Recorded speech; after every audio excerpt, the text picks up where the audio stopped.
Best law of attraction money and success coach అయిన ప్రముఖ షేక్ అన్వర్ గారిచే మే 18th హైదరాబాద్ లో జరగబోయే 1 day magic of law of attraction and millionaire mind work shop కి register చేసుకోండి.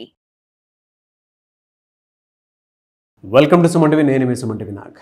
ఎవరైనా సరే బిజినెస్ చేద్దాము అనుకునేటువంటి వాళ్ళకి కొన్నిసార్లు అంటే బిజినెస్ బాగుంది అనుకుంటారు, కానీ సడన్ లాస్ చూస్తారు, అప్పుల పాలైపోతారు. లేదా కొంతమందికి ఇండివిజువల్గానే ఎంత సంపాదించినా సరే డబ్బులు వారి చేతిలో ఉండవు. గోచార రీత్యా దానికి గల ప్రధాన కారణాలు ఏంటి, ఎలాంటి దోషాలు ఉంటాయి, ఎస్పెషల్లీ బిజినెస్ చేసేటువంటి వాళ్ళకి ఎటువంటి దోషాలు ఉండటం వల్ల ఆ విధంగా జరిగే అవకాశం ఉంటుంది, అండ్ ఎలాంటి దోషాలు కూడా ఉంటాయి వేదిక ఆస్ట్రాలజీ ప్రకారం అనేది. ఈరోజు మనతో పాటు వేదిక ఆస్ట్రాలజీ ఉమాగారు ఉన్నారు, అది వారి మాట్లాడి తెలుసుకుందాం. నమస్కారం ఉమాగారు.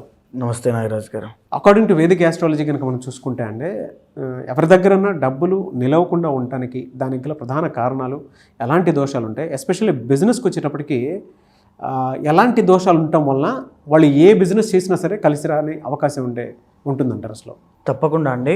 బిజినెస్ అనేటువంటి విషయంలో మనం చూస్తే కనుక ఆస్ట్రాలజీలో 4 రకాల దోషాలు అంటే చెప్పబడ్డాయి నాగరాజు గారు. ధన దోషము, రుణ దోషము, విఘ్న దోషము, స్థాన దోషము అని చెప్పి 4 దోషాలు చెప్పబడ్డాయండి.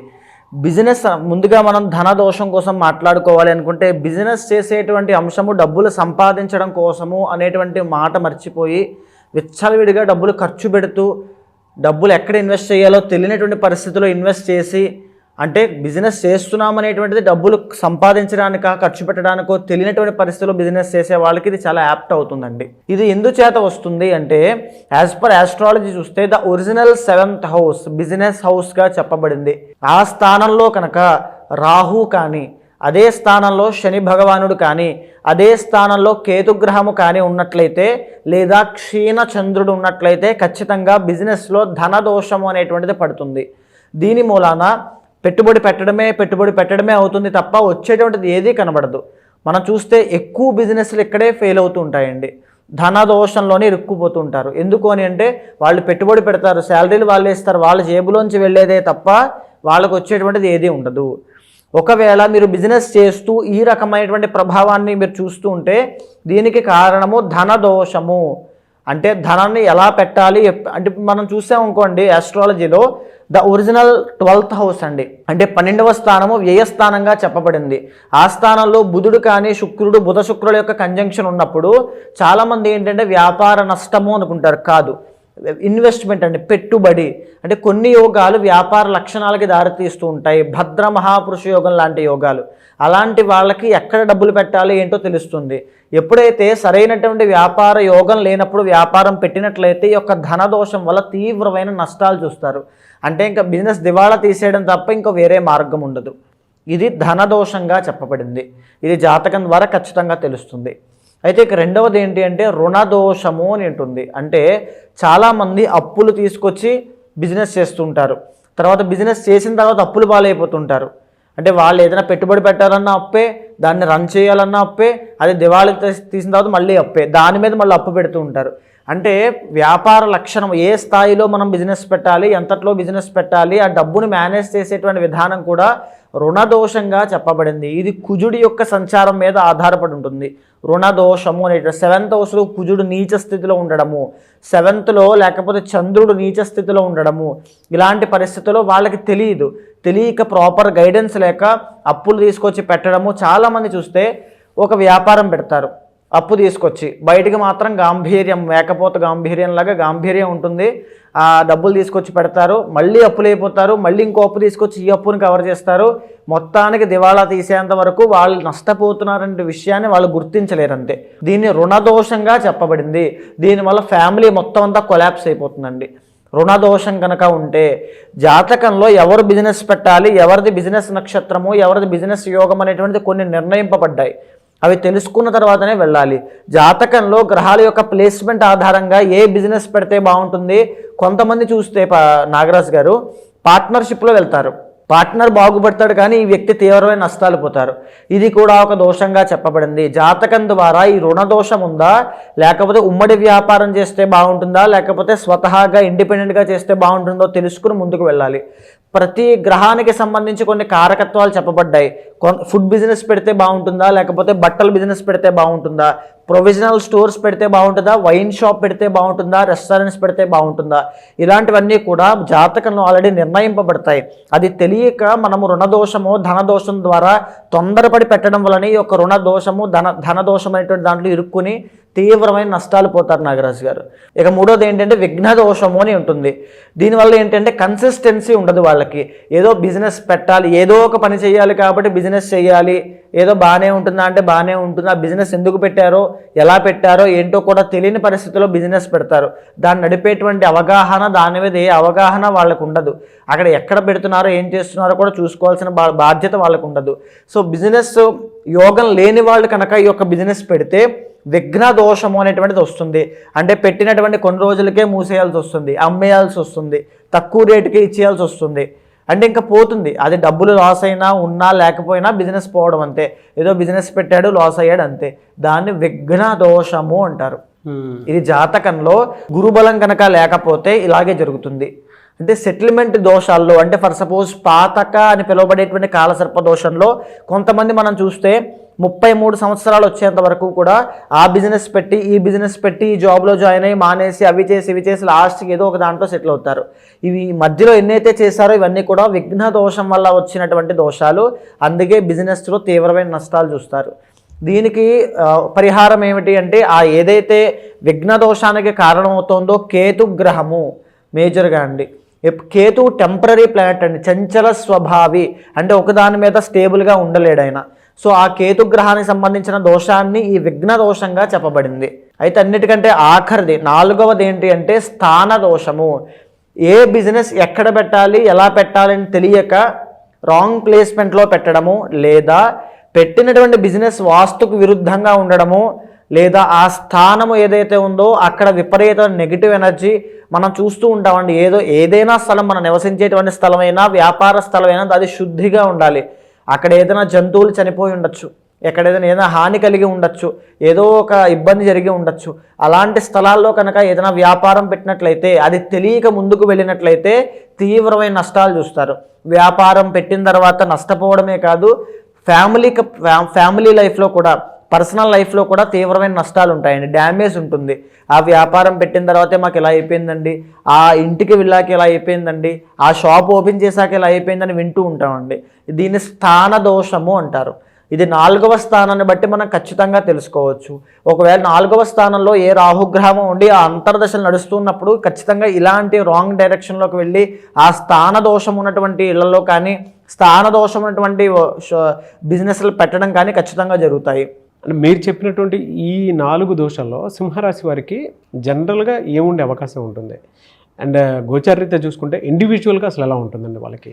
సో మేజర్గా కొన్ని రాశులకండి, అంటే ఇప్పుడు ఈ సింహరాశి తీసుకుంటే కొన్ని వృత్తులు, కొన్ని బిజినెసెస్ అనేవి సూట్ అవుతాయని వాళ్ళకి చెప్పబడ్డాయి.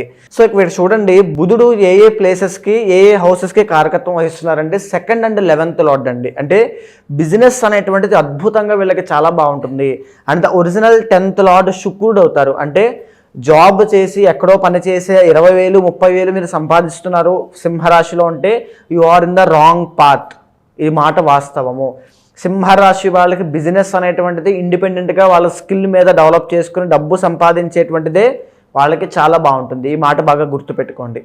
ఎందుకు అంటే వీళ్ళకి ఎలాంటి బిజినెస్లు బాగుంటాయి? మేజర్గా 10th లార్డ్ శుక్రుడు అవుతాడు. అంటే కళారంగానికి, సినీ రంగానికి, నాటక రంగానికి, నృత్య గీత వాద్యాది రంగాలకి, క్రియేటివ్గా చేసేటువంటి పనులకి, లేకపోతే ఇంటీరియర్ డిజైనింగ్స్కి, వాహనాలకి సంబంధించినవి. Because 4th and 9th lord కుజుడు అవుతాడు. రియల్ ఎస్టేట్, వాహనాలు, లగ్జరీ ఐటమ్స్. ఇంకా చెప్పాలంటే 2nd and 11th లార్డ్ బుధుడు అవ్వడం వల్ల మాట ద్వారా చేసేటువంటి ఆస్ట్రాలజీ కానీ, లేకపోతే జర్నలిజం కానీ, లేకపోతే న్యూస్ రిపోర్టింగ్, వీటికి సంబంధించినవి కానీ. 11th లార్డ్ అంటే లాభస్థానానికి కూడా అధిపతి బుధుడే అవుతాడు. కాబట్టి ప్రొవిజనల్ స్టోర్స్ కానీ అద్భుతంగా ఉంటాయి, చాలా బాగుంటాయండి. అండ్ ఈవెన్ శని కాబట్టి ఇంకా చెప్పాలంటే ఫిషింగ్ హార్బర్స్, పెద్దగా వెళ్ళాలంటే ఫిషింగ్ హార్బర్స్ కానీ. ఇందాక మనం వాహనాలను మాట్లాడుకున్నాము, ఐరన్, బికాజ్ 7th లార్డ్ శని అవుతారు కాబట్టి ఇక్కడ ఐరన్ సంబంధించి వాహనాలు నడపడము, లేకపోతే కార్లు, బళ్ళు వ్యాపారం చేయడం, రవాణా సంబంధించినవి, స్టీల్ వ్యాపారము, మైనింగ్ కానీ, మ్యాన్యుఫ్యాక్చరింగ్ యూనిట్స్ కానీ, ఇవన్నీ కూడా వీళ్ళకి అద్భుతంగా ఉంటాయి. కానీ వీళ్ళకి వచ్చినటువంటి సమస్య ఏమిటి, సింహరాశి వాళ్ళకంటే లిటిగేషన్స్, గొడవలు, తగాదాలు, టెన్షన్స్, చాలా ఒక ప్యానిక్ వాతావరణము అండ్ రిస్క్ జోన్ అనేటువంటిది చాలా ఎక్కువగా ఉంటుంది. Because 7th and 6th lord శని అవుతారు. గొడవలు, కలహాలు, తగాదాలు ఎక్కువగా అవ్వడము, విఘ్న దోషము, తరువాత ధన దోషము. జనరల్గానే సింహరాశికి 12th లార్డ్ చంద్రుడు అవ్వడం మూలాన డబ్బులు రూపాయి కూడా నిలబడవు. ఈయన సంపాదించినంత పక్క వాళ్ళు అనుభవిస్తూ ఉంటారు. బికాజ్ 12th లార్డ్ చంద్రుడు. మనశ్శాంతి అనేటువంటిది కూడా వీళ్ళకు ఉండదు. అంటే వీళ్ళు ఏ పని చేసినా ఇందులో మనశ్శాంతి, సాటిస్ఫాక్షన్ అనేది లేకపోవడం అనేది జరుగుతూ ఉంటుంది. కానీ వీళ్ళు కొన్ని పర్టికులర్ బిజినెసెస్ అండి, మీ చార్ట్లో ఏదైతే 7th లార్డ్ కానీ 6th లార్డ్ కానీ 10th లార్డ్ కానీ ఉంటారో దాన్నే పర్టికులర్ బిజినెస్ కనుక చేసి పర్టికులర్ టైంలో పర్టికులర్ ప్లేస్లో పెట్టడం వల్ల విపరీతంగా సంపాదిస్తారండి. Because 2nd and 11th lord బుధుడు. అంటే ఇది నార్మల్ యోగం కాదు. వీళ్ళు సంపాదించడం మొదలు పెడితే విపరీతమైన డబ్బు వస్తుంది, ఇంటర్నేషనల్ స్టాండర్డ్కి వెళ్తుంది. వీళ్ళకు ఉండేటువంటి దోషాలు ఎలా ఉంటాయండి అసలు? మేజర్గా విఘ్న దోషము. అంటే తర్వాత ఏంటంటే వీళ్ళు చేసేటువంటి పనిలో కలహాలండి, బాగా టెన్షన్లు, ప్యానిక్ వాతావరణం, లిటిగేషన్స్ ఇవి చాలా ఎక్కువ ఉంటాయి.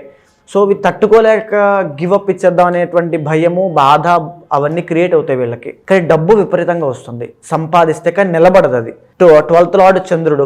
వీళ్ళు పక్కన ఉండే వాళ్ళు అనుభవిస్తుంటారు దాని అంతా కూడా. సో అది ఖచ్చితంగా సింహరాశి వాళ్ళకు ఉంటుంది. ఏ సింహరాశి వాళ్ళకైనా ఖచ్చితంగా ఇది ఉంటుంది, మీరు చెక్ చేసుకోండి. రెమెడీ ఏంటి సార్ దీనికి? రెమెడీ ఏమిటి అంటే పర్ఫెక్ట్ బిజినెస్లో ఉన్నారా లేదా ఫస్ట్ చూసుకోవాల్సినటువంటి రెమెడీ అండ్ ప్రికాషన్ అండి. రెండు, పర్ఫెక్ట్ ప్లేస్లో పర్ఫెక్ట్ టైంలో పెట్టారా. మూడవది పార్ట్నర్షిప్ పెట్టారంటే సర్వనాశనం. పార్ట్నర్షిప్లో సింహరాశి వాళ్ళు ఏదైనా స్టార్ట్ చేస్తే సర్వనాశనము, ఖచ్చితంగా గుర్తుపెట్టుకోండి. నాలుగవది ఏంటి అంటే చార్ట్, పర్సనల్ చార్ట్ ఎలా ఉంది, వాళ్ళకి ఏదైనా పర్టికులర్ దోషం ఉందా, పట్టి పీడించడానికి 7th లార్డ్ ఏమైనా దోషం ఉందా, అది కనుక సాల్వ్ చేసుకుంటే అద్భుతాలు చూస్తారు వీళ్ళకు ఉండే మైండ్ సెట్కి కానీ వాటికి కానీ. ఎనీవే సార్, థ్యాంక్ యూ అండి, థ్యాంక్ యూ సో మచ్ అమ్మ గారు. నమస్తే అండి. ఎలా సార్ అంటే చాలామంది మిమ్మల్ని అప్రోచ్ అవుదాం అనుకునేటువంటి వాళ్ళు ఉంటారు. ఏ దోషం ఉంది, ఏ శాపం ఉంది, లేదు అంటే గోచరరీత్యా అనే కాకుండా పర్సనల్ చాట్ త్రూ అయినా సరే ఒక్కొక్క మంచి రెమెడీ కోసం చూసుకునేటువంటి వాళ్ళు ఉంటారు. వాళ్ళకు ఉండేటంటే కొంతమందికి ఫినాన్షియల్ ప్రాబ్లమ్స్ ఉండొచ్చు, కొంతమందికి ఏమో హెల్త్ ప్రాబ్లమ్స్ ఉండొచ్చు, కొంతమందికి మ్యారిటల్ ఇష్యూస్ ఉండొచ్చు, లేదా పెళ్ళికి మంచి ముహూర్తం కోసం అని చెప్పేసి అడిగేటువంటి వాళ్ళు ఉంటారు, గృహప్రవేశం కోసం అడిగేటువంటి వాళ్ళు ఉంటారు. సో ఏ రకంగా చూసుకున్నా సరే మీ అపాయింట్మెంట్ తీసుకుని ముందుకు వెళ్ళాలి అని అంటే మిమ్మల్ని ఎలా అప్రోచ్ అవ్వాలి? తప్పకుండా అండి. అలాంటి వాళ్ళు ఎవరైనా ఉంటే మీకు కింద కనిపించే నెంబర్కి కాల్ చేస్తే మా వాళ్ళు మీకు పూర్తి వివరాలు అందిస్తారు. మనం మాట్లాడుకునేటువంటి అంశం అంతా కూడా గోచారానికి సంబంధించినటువంటిదండి. అంటే బిజినెస్ అనేటువంటిది చాలామందికి అద్భుతమైన యోగాన్ని క్రియేట్ చేసి పెడుతుంది. ఎంతోమంది జాతకాల్లో భద్ర మహాపురుష యోగం, బుధ శుక్రుల యొక్క కాంబినేషన్, రవి బుధుల యొక్క కాంబినేషన్ ఇవన్నీ కూడా వ్యాపార దిగ్గజాలుగా, వ్యాపారవేత్తలుగా తీర్చిదిద్దబడ్డారు. అలాంటి యోగం ఉన్న వాళ్ళు అది తెలియక చాలామంది జాబ్స్ చేస్తున్న వాళ్ళు ఉన్నారు. జాబ్స్ చేసేటువంటి యోగం ఉన్న వాళ్ళు బిజినెస్ మీద ఆసక్తి చావక, లేకపోతే ఏదో ఇన్ఫ్లుయెన్స్ అనేటువంటిది అవ్వడం వల్ల బిజినెస్ పెట్టి లాస్ అయిన వాళ్ళు చాలామంది ఉన్నారు. ఒక ప్రాపర్ గైడెన్స్ అనేటువంటిది ఉంటే కనుక ఏ బిజినెస్ పెడితే బాగుంటుంది, పార్ట్నర్షిప్లో పెడితే బాగుంటుందా లేదా, అసలు ఏ ప్లేస్లో పెడితే బాగుంటుంది, వ్యాపారం ఏ దిక్కులో ఏ రాశి వాళ్ళకు ఉంటే బాగుంటుంది తెలుసుకుని ముందుకు వెళ్ళగలిగితే అద్భుతమైన వ్యాపారవేత్తలుగా ప్రతి ఒక్కరూ ఎదుగుతారు. అలాంటి వాళ్ళు ఎవరైనా ఉంటే ఖచ్చితంగా మీ పర్సనల్ చార్ట్ చూసిన తర్వాత ఏవైనా దోషాలుని తగినటువంటి శాంతి పూజలు ఆచరింపజేసి మీకు మంచి రిజల్ట్స్ వచ్చేలా ఖచ్చితంగా చేస్తాను. డెఫినెట్గా అండి. థ్యాంక్ యూ అండి, థ్యాంక్ యూ సో మచ్ అమ్మ గారు. నమస్తే అండి. చూసారు కదండి వీడియో. ఈ వీడియోపై మీ అభిప్రాయాన్ని కమెంట్ బాక్స్లో పోస్ట్ చేయండి. ముఖ్యంగా మీరు కనుక మీ పర్సనల్ లైఫ్లో మీకు ఇండివిజువల్గా అయినా సరే అంటే ఏదైనా కలిసి రావట్లేదు అనుకున్నప్పుడు ఒక త్రూ వేదిక్ ఆస్ట్రాలజీ ఏదైనా సపోర్ట్ తీసుకుని ముందుకు వెళ్ళాలి అనుకుంటే, ఉమాగారిని సంప్రదించాలనుకుంటే మాత్రం స్క్రీన్ మీద మీకు ఉమాగారి కాంటాక్ట్ నెంబర్ కనిపిస్తుంది. దాన్ని మీరు కాల్ ఆర్ మెసేజ్ వాట్సాప్ చేసి వెంటనే అపాయింట్మెంట్ బుక్ చేసుకోవచ్చు. ఈ వీడియో లైక్ చేయండి, షేర్ మాత్రం తప్పకుండా చేయండి. ఇలాంటి మరిన్ని వీడియోస్ కోసం మా ఛానల్ ఫాలో అవ్వండి. Thank you. సుమన్ టీవీలో మీ పర్సనల్ అండ్ బిజినెస్ ప్రమోషన్స్ కోసం కింది నెంబర్కి కాంటాక్ట్ చేయండి.